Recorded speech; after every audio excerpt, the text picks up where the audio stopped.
En muchos de nuestros pueblos, tanto del llano como de la montaña, se levantan unas singulares edificaciones en piedra de forma cilíndrica, robustas y cubiertas normalmente por una cúpula abovedada que servían para almacenar la nieve y el hielo durante el invierno para venderlo en los meses de verano. Dado que no existen testimonios orales y mucho menos conocimientos prácticos de las tareas de almacenamiento y conservación del hielo, para reproducir este trabajo hemos tenido que recurrir a la interpretación de los especialistas, como resultado de las investigaciones, de los hallazgos arqueológicos y de las descripciones reflejadas en los documentos. He venido a cortar aquí 15 o 20 robles y no sé, aquí vamos a cortarlos porque mejor tajo que esté de unos 4 a 6 metros. Ángel se ha encargado de conseguir la materia prima vegetal que se necesita para montar el entramado de la base y para formar las capas aislantes que separarán el hielo del contacto directo con la piedra. Los troncos de roble o carrasca, al igual que ocurre con toda la madera que se va a utilizar en la construcción, hay que cortarlos en las menguas de final de otoño y de invierno para que no se carcoma. Como hemos replegado la leña ya, vamos a buscar la burra y la cargaremos.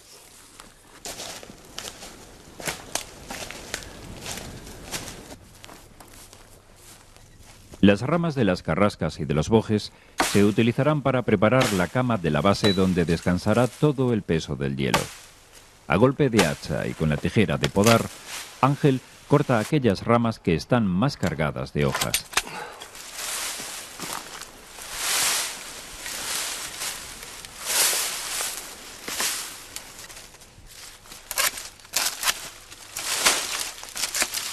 Las cañas que crecen espontáneas en las orillas de los barrancos y acequias, como tienen el interior hueco relleno de aire, servirán para formar una capa aislante que separe el hielo de las paredes.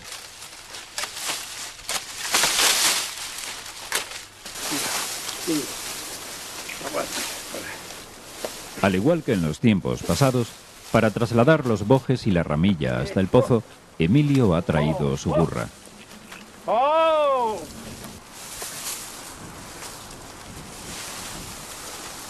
Estos sencillos pero fuertes y pacientes animales se han utilizado en el medio rural para realizar las tareas de transporte y arrastre de todo tipo de materiales hasta que fueron sustituidos por los vehículos a motor.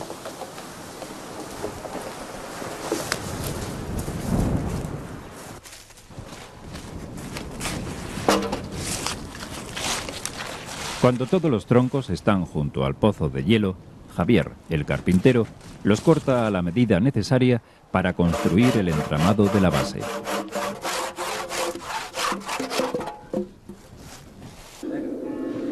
En la villa de un castillo abundan los sillares procedentes de las construcciones señoriales y de los monumentos de la Edad Media que el tiempo ha dejado tras de sí. Siguiendo la información recogida en documentos de siglos pasados, para montar la base del nevero se han seleccionado sillares de unos 40 centímetros. Esta separación entre el suelo de piedra y la plataforma de madera aislará el hielo retrasando la fusión y además dejará un espacio libre para que el agua se filtre por debajo del entramado y salga por el desagüe.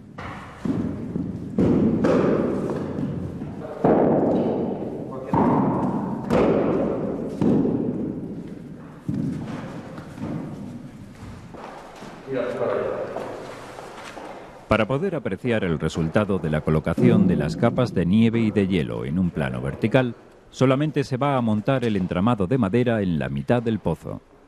Ello nos permitirá comprobar el estado de conservación a medida que la temperatura vaya aumentando en los meses sucesivos.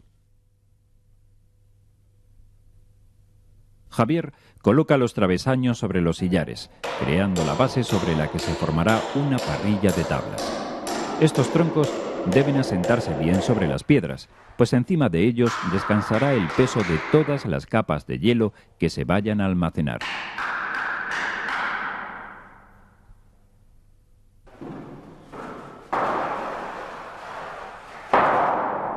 Sobre los maderos el carpintero va a preparar un emparrillado de tablas, dejando una separación fija entre ellas. Para mantener esta distancia, utiliza una tabla que le sirve de medida.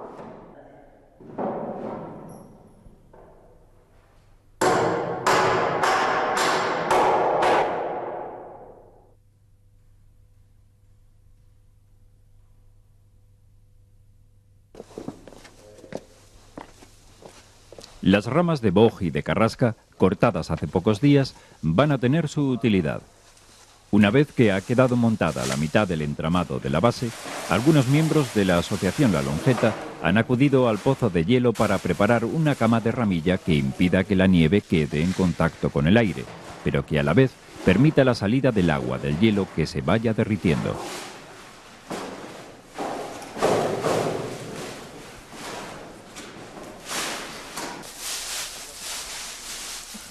La paja cumple aquí una función importante por su capacidad para aislar la masa de hielo de la temperatura exterior.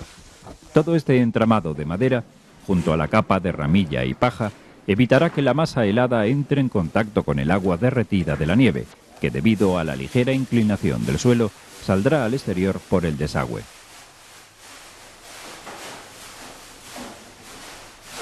Una vez que todo está preparado, solo habrá que esperar a que caigan las primeras nevadas para recoger la materia prima, el hielo y la nieve.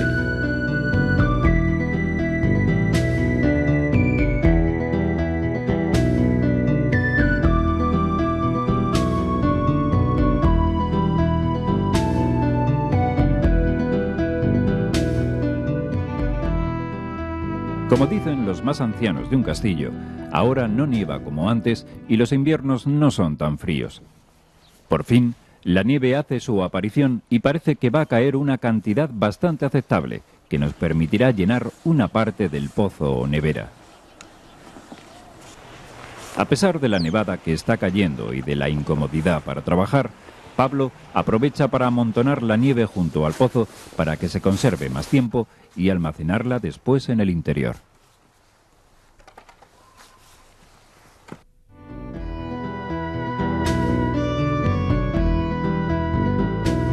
Al día siguiente, el pueblo descansa bajo un blanco manto. Esta jornada invernal ha salido soleada y si la nieve no se amontona, podría derretirse antes de recogerla en el pozo.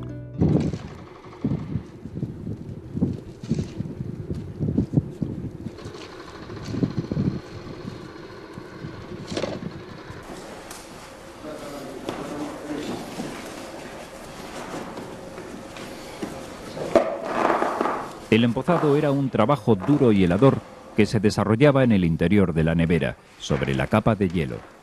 Para protegerse los pies de las posibles congelaciones, los empozadores se calzaban unas polainas fabricadas con trozos de mantas o saco.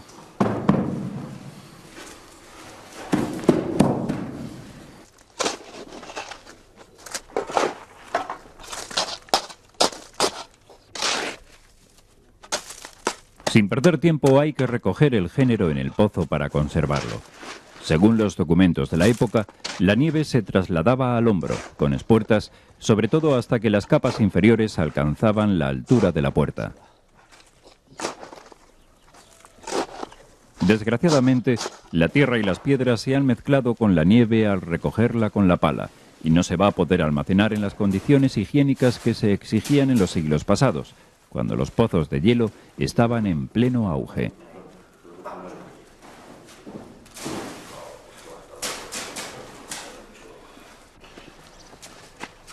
Cuando la nieve alcanzaba un nivel que impedía el acceso por la puerta, se utilizaba la ventana superior.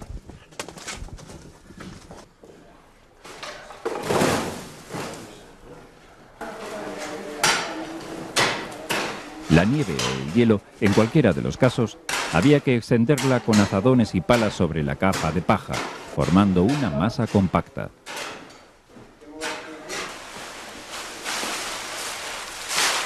En los meses de calor, si la piedra de construcción de las neveras está en contacto con la masa helada, transmite una temperatura superior a la que necesita el hielo para mantenerse en estado sólido. Para aislar la piedra y el hielo, se utilizan las cañas, que al igual que la paja, tienen en su interior pequeñas cámaras de aire que hacen el papel de aislante.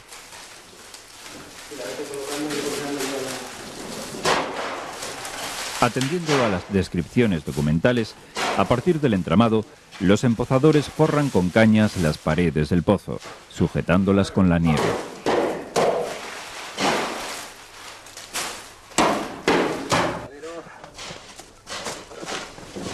Cuando la base y las paredes están aisladas, se avanza más en el empozado. Todo es cuestión de echar en el interior espuertas llenas de nieve y, una vez allí, extenderla en una superficie plana para apelmazarla. En esta tarea, los empozadores van compactando la masa de nieve con sucesivos golpes de los pisones de madera. Con el fin de no permanecer con sus pies en un mismo punto de la superficie helada, lo que contribuiría a que se derritiera con mayor rapidez, estos hombres giran sobre ellos mismos al ritmo que les marca el propio trabajo.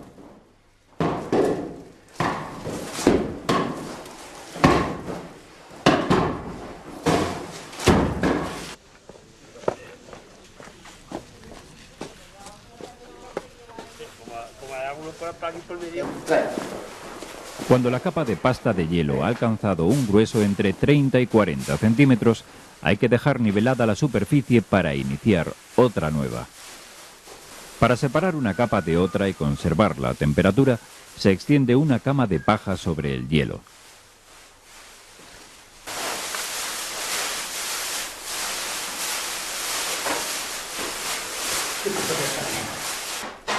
Los empozadores tratan de llenar todos los huecos con el objeto de que al helarse la nieve se forme una masa compacta y se derrita la menor cantidad posible. En algunos casos, sobre la pasta machacada se vertía agua del barranco, que al helarse formaba una masa compacta y homogénea.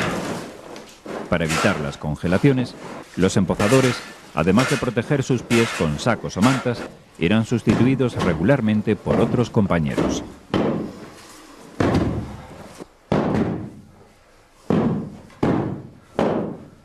Golpe a golpe, los pisones comprimen la nieve formando una superficie plana. En este caso, como ya hemos explicado, se está apelmazando solamente dos capas con un corte vertical en el centro del pozo para que se vea la disposición y evolución de las mismas.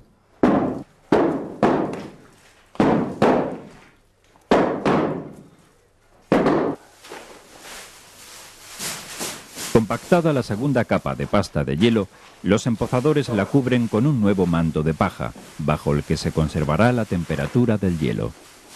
Siguiendo esta técnica general de empozado, que podía variar de unas zonas a otras de nuestra geografía, se llegaba hasta la parte superior del pozo, donde la ventana servía de acceso.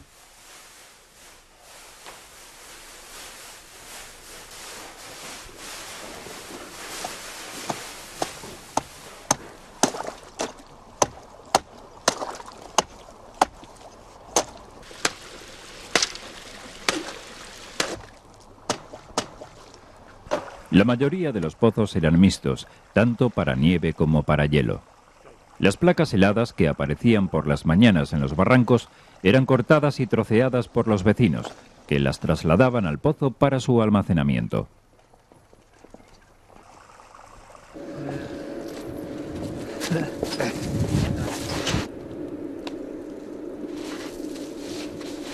El empozado del hielo, previamente picado, se realizaba de la misma forma que la nieve. Primero se extendía sobre la superficie de paja y después se comprimía con el martilleo continuo de los pisones.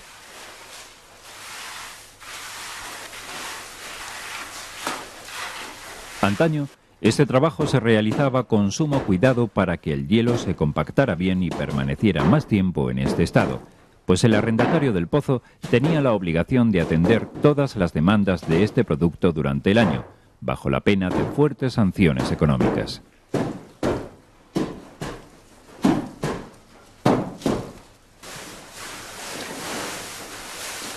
Cuando ya está apisonado en una masa, el manto de paja servirá para proteger la temperatura ideal de conservación. Para mostrar cómo se almacenaba la nieve y el hielo en siglos pasados, nos hemos limitado a compactar 3 medias capas de ambos productos. Cuando el pozo estaba lleno, si se cerraba herméticamente la pequeña puerta y la ventana, la temperatura interior se podía mantener hasta bien avanzado el verano, variando muy poco las condiciones originales y siendo escasas las mermas por licuación. Ahora solo queda esperar que pase el tiempo para comprobar los resultados de la conservación.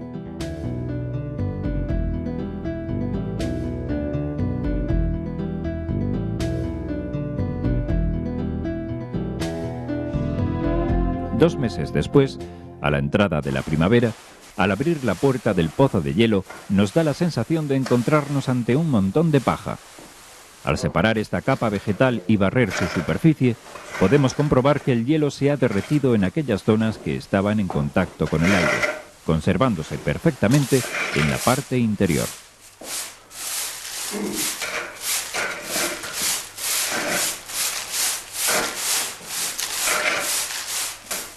La pasta de hielo que aparece debajo de la paja conserva las mismas impurezas de tierra y pequeñas piedras que se mezclaron durante el empozado. Naturalmente, esto no ocurría en los tiempos florecientes de esta industria, ya que en los propios contratos de venta se hacía constar que el hielo debía servirse limpio de paja.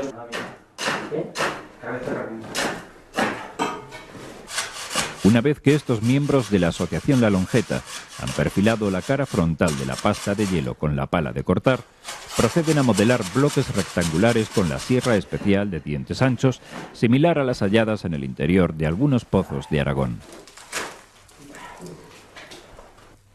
La extracción de la pasta de hielo se realizaba al principio llenando una espuerta de mimbre y caña, que era elevada hasta la ventana con una cuerda y una carrucha. Unas veces al exterior y otras en una pequeña caseta anexa al pozo se hacían los panes de hielo, introduciendo la pasta en unos tapiales de madera a modo de cajones de diferentes medidas según las zonas y los medios de transporte a utilizar. Allí se compactaba el hielo con otros pisones apropiados, evitándose cualquier hueco que quedara entre las tablas. Al quedar comprimido, el hielo toma la forma de bloque. Una vez pesado, el producto obtenido había que transportarlo rápidamente con el consiguiente riesgo de pérdida de peso hasta que llegaba a su destino.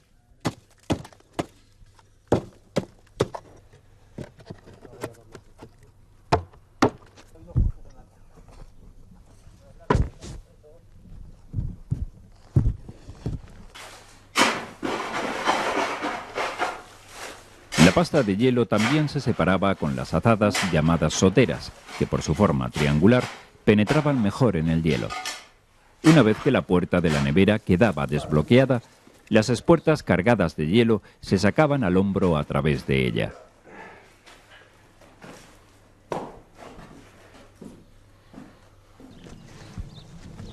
El transporte de los panes, en este caso de unos 40 kilos cada uno, se realizaba en las caballerías o en los carros, protegidos con mantas o paja, pero siempre por la noche, para evitar las pérdidas del producto por la acción del calor. No obstante, cuando llegaba la carga a su destino, se había perdido de un 20 a un 30% del producto.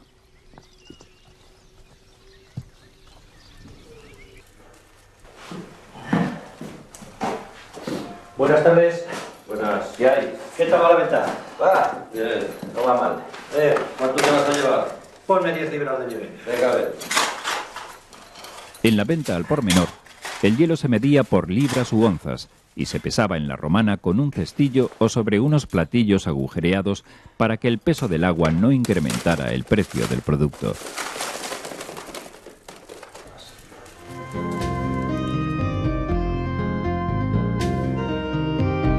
A principios del siglo XX, con la implantación de los métodos industriales para la fabricación del hielo, la actividad de estas neveras cayó en picado. Hoy hemos pretendido reconstruir una actividad productiva de la que no hay ningún testimonio oral, porque han fallecido aquellos que se dedicaron a esta tarea. Toda la información, procedente de las anotaciones en documentos y de las excavaciones, ha servido para reconstruir esta actividad y crear la base del Museo del Frío en un castillo, dentro del proyecto del Territorio Museo.